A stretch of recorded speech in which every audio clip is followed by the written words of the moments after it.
मैं professor A के वाजपेयी आप सभी विद्यार्थियों का और फैकल्टी मेंबर्स का हमारे रिसर्च स्कॉलर्स का इस वीडियो लेक्चर में स्वागत करता हूं। और ये हमारा 28वां वीडियो लेक्चर है जो कि एक बड़े इंपॉर्टेंट टॉपिक से संबंधित है, फ्रैंक कॉंडन प्रिंसिपल। ये फ्रैंक कॉंडन प्रिंसिपल क्या होता है, इसका क्या उपयोग है और इसको कैसे अच्छी तरह से हम समझ सकते हैं, ये सब बातें हमने इस वीडियो लेक्चर में की है। तो आइए इस वीडियो लेक्चर को हम प्रारंभ करें। मुख्य रूप से जो विषय हमने लिए हैं इसमें इलेक्ट्रॉनिक स्पेक्ट्रा क्या होता है, वाइब्रेशनल इलेक्ट्रॉनिक स्पेक्ट्रा क्या होता है, फिर फ्रैंक कॉंडन प्रिंसिपल का महत्व क्या है। फ्रैंक कॉंडन प्रिंसिपल आप उस समय तक नहीं समझ पाओगे जब तक आप मोर्स कर्व को नहीं समझोगे। तो मोर्स कर्व के बाद फिर हम फ्रैंक कॉंडन प्रिंसिपल की परिभाषा पे आ जाएंगे और उसको एक्सप्लेन करेंगे कि फ्रैंक कॉंडन प्रिंसिपल आखिर होता क्या है और उसकी सहायता से इलेक्ट्रॉनिक स्पेक्ट्रा को हम कैसे समझाते हैं, जो कि उसका एप्लीकेशन है। तो चलिए हम आगे बढ़ते हैं। आपको मालूम है कि किसी भी मॉलिक्यूल से जब हम अल्ट्रावायलेट या विजिबल रेडिएशन पास करते हैं तो इसके जो फोटॉन होते हैं अपनी एनर्जी इसको दे देते हैं। अब ये भी आप जानते हैं कि अल्ट्रावायलेट विजिबल रेडिएशन की जो एनर्जी है वो आईआर से या माइक्रोवेव से या रेडियो वेव से कहीं अधिक होती है।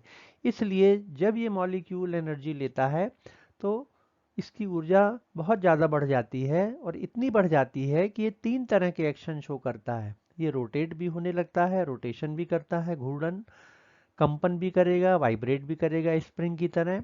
और इसके अतिरिक्त इसमें क्या होता है, इलेक्ट्रॉनिक ट्रांजिशन होता है, लोअर एनर्जी लेवल से इलेक्ट्रॉन हायर में चला जाता है। अब चूंकि तीन तरह के एक्शन हैं तो मॉलिक्यूल में तीन तरह की ऊर्जा होगी, रोटेशनल एनर्जी, वाइब्रेशनल एनर्जी और इलेक्ट्रॉनिक एनर्जी। और इस प्रकार कुल एनर्जी जो होती है, टोटल एनर्जी बराबर होगा vibrational energy plus rotational plus electronic. अब उसके बाद हम देखते हैं यहाँ पर कि जो बोर्न ओपेनहाइमर अप्रॉक्सीमेशन है वो आपको ये बताता है कि ये जो तीनों एनर्जीज हैं, वाइब्रेशनल, रोटेशनल और इलेक्ट्रॉनिक, ये आपस में इंडिपेंडेंट होती हैं। और इसलिए हम लिख सकते हैं कि ई टी बराबर vibrational energy plus rotational plus electronic. अब देखिए आप, तीन तरह की ऊर्जा है, तीन तरह की ऊर्जा परिवर्तन भी होंगे, तीन तरह के ट्रांजिशन भी होंगे। इसलिए टोटल एनर्जी में होने वाला परिवर्तन मॉलिक्यूल की ट्रांजिशंस के बाद डेल वाइब्रेशनल ऊर्जा में होने वाला परिवर्तन प्लस रोटेशनल प्लस इलेक्ट्रॉनिक। अब इन तीनों को अगर हम देखें, तुलना करें, तो आप देखेंगे कि जो इलेक्ट्रॉनिक एनर्जी होती है वो वाइब्रेशनल से 1000 गुना ज़्यादा होती है, बड़ी होती है।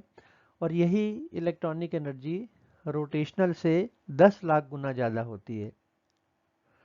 इसका मतलब ये है कि इलेक्ट्रॉनिक एनर्जी बहुत ज़्यादा है वाइब्रेशनल से और वाइब्रेशनल बहुत अधिक होती है रोटेशनल से। अब इसलिए चूंकि तीन तरह की एनर्जी हैं, तीन तरह के ट्रांजिशन हैं, इसलिए क्या किया गया है, इलेक्ट्रॉनिक स्पेक्ट्रा को हम दो भागों में डिवाइड कर लेते हैं। एक कहलाता है वाइब्रेशनल इलेक्ट्रॉनिक स्पेक्ट्रा, इसको कोर्स स्ट्रक्चर भी कहा जाता है। और रोटेशनल इलेक्ट्रॉनिक स्पेक्ट्रा, इसको कहते हैं फाइन स्ट्रक्चर। तो देखिए, वाइब्रेशनल इलेक्ट्रॉनिक स्पेक्ट्रा में अपन क्या करते हैं, ये सरलता के लिए किया गया है।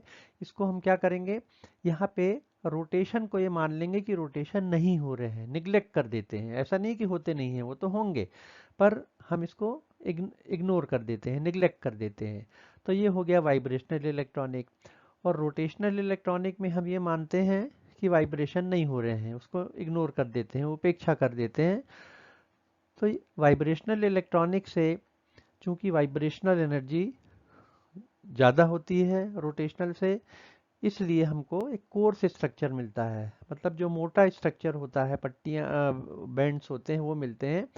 और रोटेशनल एनर्जी जो लेवल्स हैं उसमें एनर्जी का जो डिफरेंस है वो बहुत कम होता है, इसलिए हमको पास पास लाइनें मिलती हैं, फाइन स्ट्रक्चर मिलता है।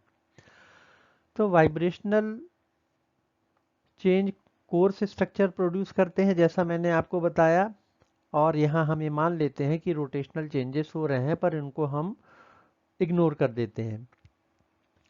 अब वाइब्रेशनल इलेक्ट्रॉनिक स्पेक्ट्रा से जो कोर्स स्ट्रक्चर मिलता है उसी को लेके हम आगे बढ़ेंगे, क्योंकि जो फ्रैंक कॉंडन प्रिंसिपल है वो वाइब्रेशनल इलेक्ट्रॉनिक स्पेक्ट्रा से ही संबंधित है।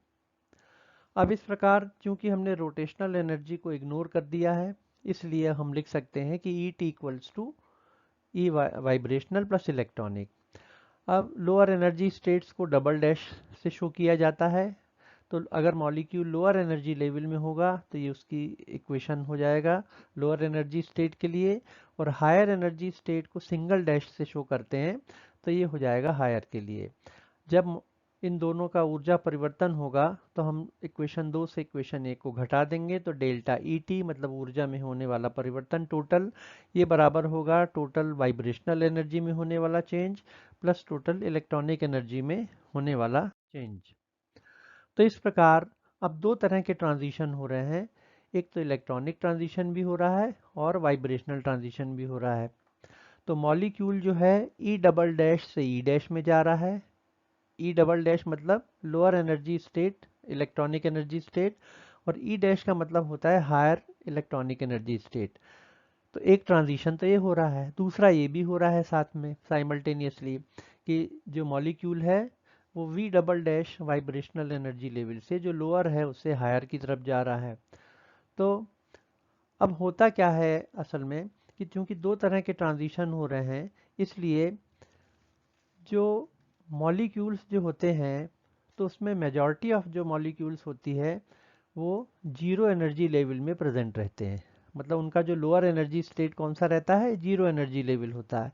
इसलिए अब हम क्या करेंगे, यहाँ पे जो लोअर एनर्जी स्टेट है वी डबल डैश उसको हम मान लेंगे कि वो शून्य है।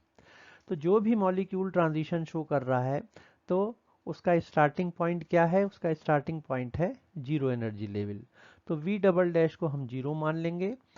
अब मॉलिक्यूल जब जीरो में है वी डबल डैश के मतलब लोअर एनर्जी स्टेट के, तो वो कहाँ पे जा सकता है, वी डैश के मतलब हायर वाइब्रेशनल एनर्जी स्टेट के वो जीरो में भी जा सकता है, 1 में भी, 2 में भी, 3 में भी, 4 में भी एक्सेट्रा। तो सिलेक्शन रूल अब देखिए क्या हो जाएगा वाइब्रेशनल ट्रांजिशन के लिए कि डेल्टा वी एक भी हो सकता है, दो भी हो सकता है, तीन भी हो सकता है, चार इत्यादि ये हो सकते हैं, और शून्य भी हो सकता है। तो इलेक्ट्रॉनिक ट्रांजिशन जो भी होंगे वो ई डबल डैश से ई डैश में होंगे, लोअर से हायर में होंगे, परंतु जो वाइब्रेशनल ट्रांजिशन होंगे वो जीरो से जीरो में भी हो सकता है, 1 में भी, 2 में भी, 3 में भी एंड सो ऑन। तो देखिए अब कैसा आगे क्या होता है, इस प्रकार का ये पिक्चर देखिए आप, ये लोअर इलेक्ट्रॉनिक एनर्जी स्टेट है मॉलिक्यूल की और ये हायर, तो ये ट्रांजिशन तो हो ही रहा है, ये इलेक्ट्रॉनिक ट्रांजिशन हो गया। अब वाइब्रेशनल ट्रांजिशन यहाँ बड़े इंपॉर्टेंट हैं, आप देखिए वी डबल डैश यहाँ जीरो है, 1 2 3 4 एंड सो ऑन, ये लोअर वाइब्रेशनल एनर्जी स्टेट्स हैं। हायर वाइब्रेशनल एनर्जी स्टेट्स क्या होंगी, वी डैश बराबर शून्य, 1 2 3 4 5 इत्यादि। अब ट्रांजिशन देखिए कैसे होते हैं, इसके वी डबल डैश चूंकि स्टार्टिंग पॉइंट है हर मॉलिक्यूल के लिए, तो जीरो से जीरो में होगा, जीरो से 1 में होगा, जीरो से 2 में होगा, 3 में होगा, 4 में होगा, 5 में होगा एंड सो ऑन। तो जीरो से इसके जीरो में जब ट्रांजिशन होगा तो जो भी स्पेक्ट्रल लाइन मिलेगी उसको बोलेंगे हम जीरो जीरो लाइन। इसके जीरो से मतलब lower V double dash equals to zero से हम higher V dash equals to 1 में मतलब हायर वाइब्रेशनल एनर्जी स्टेट में जो ट्रांजिशन होगा वो कहलाएगी 1 जीरो लाइन। इसके जीरो से इसके 2 में होगा 2 जीरो लाइन, इसके जीरो से इसके 3 में 3 जीरो, 4 जीरो, 5 जीरो, इस तरह की बहुत सारी लाइनें मिलेंगी। इनको कहा जाता है वाइब्रेशनल प्रोग्रेशन, प्रोग्रेशन मतलब सीरीज। तो आपने ये देखा कि वाइब्रेशनल ट्रांजिशंस में हमेशा मॉलिक्यूल जीरो से ही शुरू कर रहा है लोअर एनर्जी स्टेट से, और हायर में कहाँ जा रहा है, जीरो में भी जा रहा है, 1 में भी, 2 में भी, 3 में, 4 में भी, और इस प्रकार ये लाइनें हमको मिलती हैं। अब इस तरह का कोर्स स्ट्रक्चर मिलेगा हमें स्पेक्ट्रा का, एक लाइनें मिलेगी 0 0 1 0 2 0 3 0 4 0। अब सवाल ये उठता है कि इनकी फ्रिक्वेंसी तो हम कैलकुलेट कर सकते हैं वेव नंबर, परंतु इनकी जो हाइट है मतलब इंटेंसिटी, कौन सी लाइन की इंटेंसिटी ज़्यादा होगी, कौन सी लाइन की इंटेंसिटी कम होगी, ये हम कैसे डिसाइड करें। तो उसका उत्तर है फ्रैंक कॉन्डन प्रिंसिपल। तो फ्रैंक कॉन्डन प्रिंसिपल वास्तव में वाइब्रेशनल इलेक्ट्रॉनिक स्पेक्ट्रा में जो लाइनें मिलती हैं आपको उसकी इंटेंसिटी या उसकी हाइट को प्रेडिक्ट करता है, उसके बारे में भविष्यवाणी करता है। तो इसके महत्व पे अगर हम अब आ जाते हैं, तो फ्रैंक कॉन्डन प्रिंसिपल, पहली चीज़ तो ये है कि वाइब्रेशनल इलेक्ट्रॉनिक स्पेक्ट्रा से संबंधित है। दूसरा, आपको ये बताता है, प्रेडिक्ट करता है कि कौन सी लाइन की इंटेंसिटी ज़्यादा होगी, और इसके अलावा जो इलेक्ट्रॉनिक स्पेक्ट्रा मिलते हैं अलग अलग टाइप के, उनको वो एक्सप्लेन भी करता है। अब उससे पहले हम थोड़ा सा ये देख लें कि मोर्स कर्व क्या होता है। और मोर्स कर्व को जानने के पहले आप ये देख लें कि सिंपल हार्मोनिक वाइब्रेशन का क्या मतलब है। आपने वाइब्रेशनल स्पेक्ट्रोस्कोपी में पढ़ा होगा कि एक मॉलिक्यूल है डायटोमिक, और स्प्रिंग टाइप की फ्लेक्सिबल बॉन्ड है। तो जब ये वाइब्रेट करता है तो डिस्प्लेसमेंट अगर बाहर हो रहा है, मतलब प्रसार हो रहा हो, तो रिस्टोरिंग फोर्स अंदर लगता है, और अगर वो डिस्प्लेसमेंट अंदर होगा तो रिस्टोरिंग फोर्स बाहर लगेगा। तो रिस्टोरिंग फोर्स जो एफ होता है वो हमेशा विस्थापन x या डिस्प्लेसमेंट के प्रोपोर्शनल होता है, या F इक्वल्स टू माइनस के एक्स। ये कहलाता है हुक्स का नियम, है ना। ये आपने देखा होगा पुराने वीडियो में जो वाइब्रेशनल स्पेक्ट्रस पे आधारित था, कि यहाँ बल नीतांक है या फोर्स कांस्टेंट है, और ये माइनस साइन ये दर्शाता है कि रिस्टोरिंग फोर्स और डिस्प्लेसमेंट की जो डायरेक्शन है वो हमेशा एक दूसरे के अपोजिट होती है। उसी में आपने देखा होगा कि एक मॉलिक्यूल अगर वाइब्रेट कर रहा हो सिंपल हार्मोनिकली, ये सिंपल हार्मोनिक वाइब्रेशन कहलाते हैं जब तक हुक्स लॉ को हम ओबे करते हैं। और उस स्थिति में जो वाइब्रेशनल एनर्जी है वो बराबर होता है, या पोटेंशियल एनर्जी है मॉलिक्यूल की, हाफ के एक्स स्क्वायर। तो उस तरह से एक देखें तो पोटेंशियल एनर्जी में और एक्स में, विस्थापन में एक पैराबोलिक रिलेशन होता है। इसका ये अर्थ हुआ कि अगर हमें ग्राफ खींचें, बाद में जैसा देखेंगे आप पोटेंशियल एनर्जी और विस्थापन में, तो पैराबोलिक आपको एक कर्व प्राप्त होगा। तो मोर्स कर्व वास्तव में एक मॉलिक्यूल जो सिंपल हार्मोनिक वाइब्रेशन शो कर रहा है, डायटोमिक मॉलिक्यूल, उससे संबंधित है। फिर जैसा मैंने अभी कहा कि अगर एक ग्राफ खींचा जाए, पोटेंशियल एनर्जी को लिया जाए वाई एक्सिस में और विस्थापन को लिया जाए एक्स एक्सिस में, तो पैराबोलिक ग्राफ हमको प्राप्त होगा।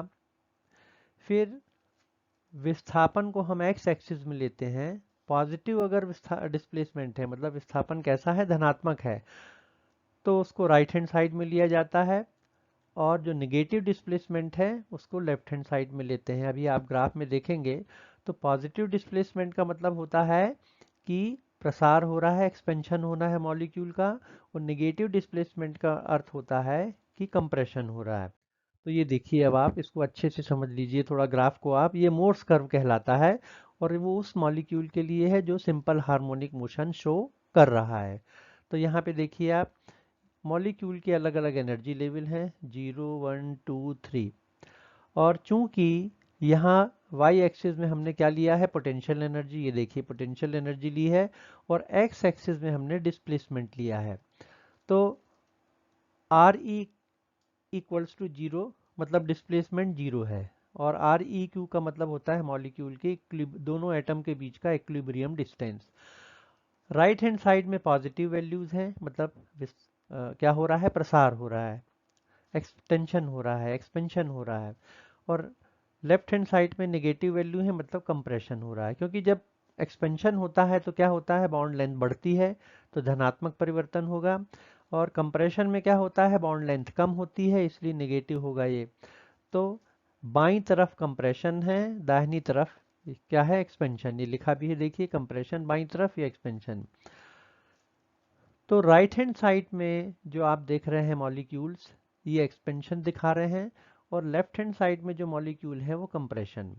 और ये क्या है, zero vibrational energy level, first second third fourth and so on. अब हम देखते हैं इस ग्राफ को।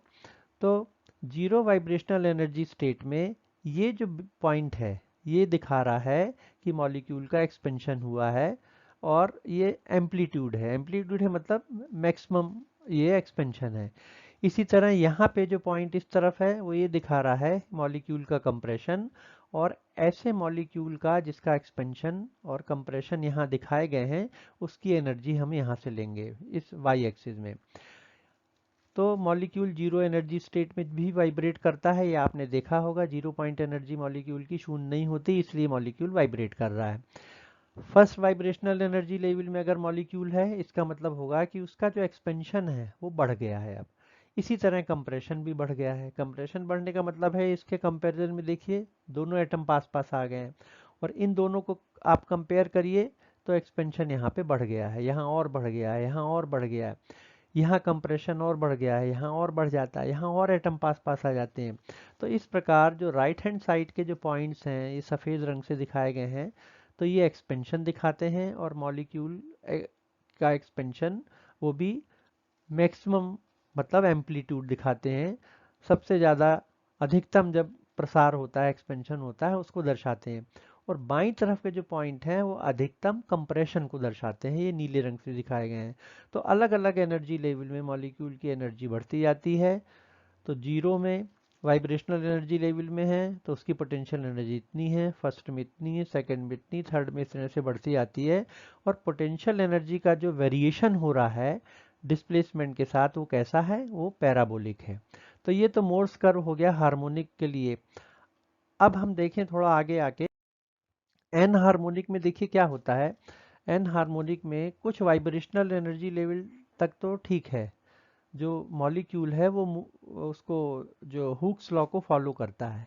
पर बाद में क्या होता है, अगर मॉलिक्यूल बहुत ज़्यादा हायर वाइब्रेशनल एनर्जी स्टेट में है, उदाहरण के लिए जैसे मान ली 10 में है या 11 में या 12 में, इसका मतलब उसका एक्सपेंशन बहुत ज़्यादा बढ़ गया है। और जब एक्सपेंशन बहुत ज़्यादा हो जाएगा मॉलिक्यूल का, तो उसकी बॉन्ड भी बहुत ज़्यादा खिंच जाएगी, स्ट्रेच हो जाएगी। तो उससे क्या होता है, इसका जो फ्लेक्सिबल नेचर है वो कम हो जाता है। फ्लेक्सिबल नेचर कम होने से रिस्टोरिंग फोर्स भी कम हो जाता है, और रिस्टोरिंग फोर्स कम होता है तो इसलिए मॉलिक्यूल को कम काम करना पड़ता है, तो उसकी जो एनर्जी है, पोटेंशियल एनर्जी, धीरे धीरे घटती जाती है। और एक एक्सपेंशन तो ऐसा आएगा जहां पे मॉलिक्यूल डिसोशिएट हो जाता है, और उसको कहते हैं डिसोशिएशन एनर्जी। तो ये तो स्थिति हो गई एक्सपेंशन में। कंप्रेशन में देखिए क्या होता है, शुरू में तो ठीक है, V इक्वल्स टू 8वें एनर्जी लेवल तक तो हुक्स लॉ को का पालन हो रहा है। परंतु अगर बहुत ज़्यादा कंप्रेशन हो जाएगा, V इक्वल्स टू 10 है या 11 है या और ज़्यादा है, तो क्या होता है, दोनों एटम एकदम पास पास आ जाते हैं। जब दोनों एटम बहुत ज़्यादा पास आ जाएंगे तो इनमें क्या होने लगता है, विकर्षण होने लगता है, रिपल्शन। और ये रिपल्शन बाहर की तरफ कार्य करता है, इसलिए रिस्टोरिंग फोर्स का मान यहाँ बहुत बढ़ जाता है। तो यहाँ रिस्टोरिंग फोर्स कम हो जाता है एक्सपेंशन के केस में, परंतु यहाँ पे रिस्टोरिंग फोर्स का मान जितना बढ़ना था उससे भी ज़्यादा बढ़ जाता है, क्योंकि क्या हो रहा है, दोनों एटम आपस में एक दूसरे को रिपेल करेंगे। और आपको मालूम है कि विस्थापन की दिशा अंदर है तो रिस्टोरिंग फोर्स बाहर की तरफ है। तो जो रिस्टोरिंग फोर्स है वो तो लग ही रहा है, और विकर्षण होने के कारण रिस्टोरिंग फोर्स और ज़्यादा बढ़ जाता है। और इसलिए ये जो ग्राफ है ना, जो हरा वाला, ये एन हार्मोनिक मॉलिक्यूल के लिए है, जो कि वाइब्रेशन कैसे दिखा रहा है, एन हार्मोनिक। तो ये कहलाता है मोर्स कर्व, ये कहलाता है मोर्स कर्व। तो शुरू में लोअर वाइब्रेशनल एनर्जी स्टेट तक जैसे 8 हो गया, अपन ने यहाँ 8 लिया है, तब तो हार्मोनिक मोशन शो करता है, सिंपल हार्मोनिक। परंतु बाद में क्या होता है, ये जो ग्राफ है ये ऊपर ना जाने के बजाय वो इस तरह से कम होता जाता है। और यहाँ का जो कंप्रेशन वाला ग्राफ है पोटेंशियल एनर्जी का, वो और तेजी से बढ़ने लगता है, क्योंकि यहाँ रिस्टोरिंग फोर्स बढ़ जाता है, यहाँ रिस्टोरिंग फोर्स कम हो जाता है। तो ये कहलाता है मोर्स कर्व। अब यहाँ एक चीज और समझ लीजिए आप, कि किसी भी मॉलिक्यूल के मोर्स कर्व में मिलने की या पाए जाने की संभावना सबसे ज़्यादा कहाँ होती है, ये एक्सट्रीम पे होती है। क्योंकि देखिए क्या होता है, जब मॉलिक्यूल का एक्सपेंशन होता है पर, तो एक्सपेंशन जब अधिकतम हो जाता है, जैसे यहाँ पे आ गया, इसके बाद क्या करता है, मॉलिक्यूल वापस लौटता है। तो मॉलिक्यूल जब वापस लौटता है तो अधिकतम एक्सपेंशन के बाद जब लौटने लगता है, उस समय वो थोड़ा सा ठहरता है और फिर वापस आता है। तो किसी भी मॉलिक्यूल के पाए जाने की संभावना सबसे ज़्यादा इन पॉइंट्स पे होती हैं, इस ग्राफ के जो पेरीफेरी है, यहाँ पे टर्मिनल्स पे। इसी तरह से जब मॉलिक्यूल कंप्रेस होता है, तो कंप्रेस होने के बाद मॉलिक्यूल में क्या होता है, जब उसका एक्सपेंशन शुरू होता है, जब अधिकतम कंप्रेशन होने के बाद फिर लौटता है वो, तो वहाँ पे थोड़ी देर वो रुकता है कहना चाहिए, और बिल्कुल नैनो सेकेंड्स में। और इसलिए मॉलिक्यूल के पाए जाने की संभावना यहाँ पे अधिकतम होगी। तो इसीलिए जो मॉलिक्यूल के पाए जाने की प्रोबेबिलिटी है वो एक्सट्रीम पॉइंट्स पे सबसे ज़्यादा होती है, यहाँ भी होगी और यहाँ पे भी होगी। अब हम इस सबको समझने के बाद हम आते हैं फ्रैंक कॉन्डन प्रिंसिपल के ऊपर। देखिए, Franck Condon principle vibrational electronic spectra से संबंधित है, ये आपको मालूम है। अब दो तरह के ट्रांजिशन हो रहे हैं, वाइब्रेशनल भी हो रहा है और इलेक्ट्रॉनिक भी हो रहा है। तो सबसे पहली चीज़ तो आप ये ध्यान में रखिए कि इलेक्ट्रॉनिक ट्रांजिशन बहुत फास्ट होता है, क्योंकि जो इलेक्ट्रॉन है वो लगभग मास लेस होता है। जबकि वाइब्रेशनल ट्रांजिशन में चूंकि पूरा मॉलिक्यूल पार्टिसिपेट करता है, इसलिए बहुत स्लो होता है। अगर इनकी गति को हम कंपेयर करेंगे तो इलेक्ट्रॉनिक स्पेक्ट्रा बहुत कम समय लेता है ट्रांजिशन करने में, सॉरी। और वाइब्रेशनल जो ट्रांजिशन होते हैं वो थोड़ा ज़्यादा समय लेते हैं। तो फ्रैंक कॉन्डन प्रिंसिपल ये कहता है कि द टाइम इलेक्ट्रॉनिक ट्रांजिशन के लिए लगने वाला समय इतना कम होता है कि इलेक्ट्रॉनिक ट्रांजिशन हो चुका होता है और वाइब्रेशनल ट्रांजिशन शुरू भी नहीं हो पाता। मतलब उसका जो इंटर न्यूक्लियर डिस्टेंस है, दोनों एटम के बीच की जो दूरी है, वो लगभग वैसी ही बनी रहती है। तो इलेक्ट्रॉनिक ट्रांजिशन हो चुका होता है और उतनी देर में ये शुरू भी नहीं हो पाता है वाइब्रेशनल ट्रांजिशन, क्योंकि इलेक्ट्रॉनिक ट्रांजिशन की स्पीड बहुत ज़्यादा होती है और इसकी बहुत कम। इसको देखिए एक अच्छे से उदाहरण से समझिए। जैसे आप मान लीजिए दिल्ली जाना है ना। तो अगर दिल्ली आप ट्रेन से मान लीजिए जा रहे हैं तो 14 घंटे लग रहे हैं, और यहाँ से आप 1 घंटे में पहुँच जाते हैं। तो ये इलेक्ट्रॉनिक ट्रांजिशन है और ये वाइब्रेशनल ट्रांजिशन है। तो उतनी देर में तो आप पहुँच ही जाएंगे दिल्ली, और यहाँ आप जर्नी 1 घंटे मतलब बहुत थोड़ा सा समय है, आप शुरू भी नहीं कर पाते हैं। तो आप जो ट्रेन से जा रहा है वो घर ही में बना रहता है या आसपास रहता है, और पता लगा कि जो प्लेन से गया है वो दिल्ली पहुँच चुका। तो इलेक्ट्रॉनिक ट्रांजिशन इसलिए हो चुका होता है और वाइब्रेशनल ट्रांजिशन हो ही नहीं पाता है। और जब वाइब्रेशनल ट्रांजिशन नहीं हो पाता है, मतलब उसकी जो बॉन्ड दोनों न्यूक्लियस या एटम के बीच की दूरी है वो स्थिर बनी रहती है। अब हम आते हैं इलेक्ट्रॉनिक स्पेक्ट्रा का इंटरप्रिटेशन। देखिए, इलेक्ट्रॉनिक स्पेक्ट्रा का इंटरप्रिटेशन में यहाँ पे अपन ये मानते हैं कि ये जो इक्विलिब्रियम बॉन्ड लेंथ है, दोनों न्यूक्लियस के बीच की दूरी है लोअर एनर्जी स्टेट में और हायर, तो ये हमेशा अलग अलग होती है और एक साथ भी हो सकती है, बराबर भी हो सकती है। तो जब दोनों की जो इक्विलिब्रियम डिस्टेंस है दोनों न्यूक्लियस के बीच में या एटम के बीच में, लोअर एनर्जी स्टेट में और हायर में, अगर बराबर है, तो देखिए इस तरह का ग्राफ अपन को मिलता है। ये डबल डैश मतलब लोअर, सिंगल डैश मतलब हायर।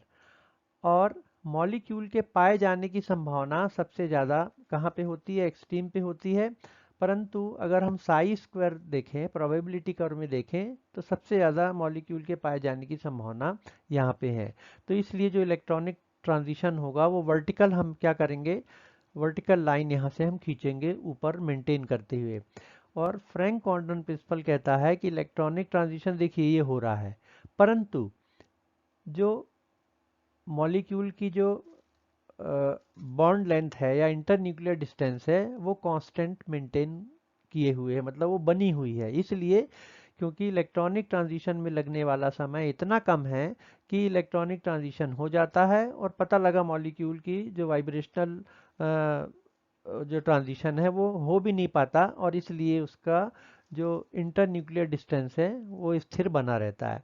तो इस डिस्टेंस को मेंटेन करते हुए हम एक लाइन खींचते हैं तो हम देखते हैं कि ये यहाँ जीरो से इसके जीरो में मिल रही है।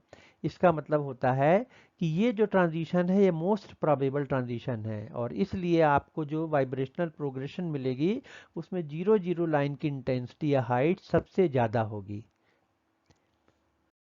दूसरा केस देखें, यहाँ पे क्या है, हायर एनर्जी स्टेट में जो इक्विलिब्रियम डिस्टेंस है दोनों न्यूक्लियस का वो थोड़ा कम है। यहाँ पे मॉलिक्यूल देखिए थोड़ा लेफ्ट हैंड साइड में बनाया है, और यहाँ पे आर डबल डैश ई का मतलब है इक्विलिब्रियम डिस्टेंस, जबकि लोअर एनर्जी स्टेट में है मॉलिक्यूल।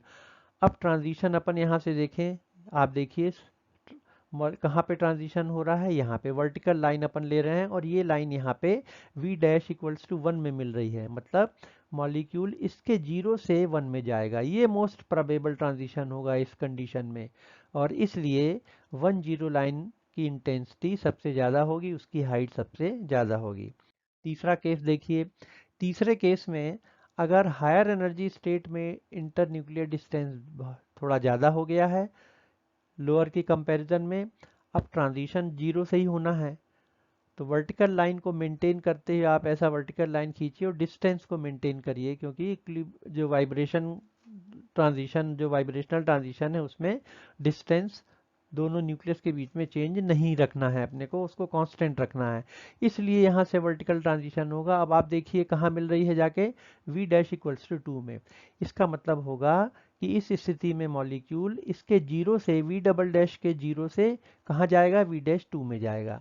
तो ये ट्रांजिशन मोस्ट प्रोबेबल ट्रांजिशन है, और इसलिए जो वाइब्रेशनल प्रोग्रेशन में स्पेक्ट्रा मिलेगा आपको, लाइनें मिलेंगी, 2 लाइन सबसे ज़्यादा इंटेंसिटी की होगी।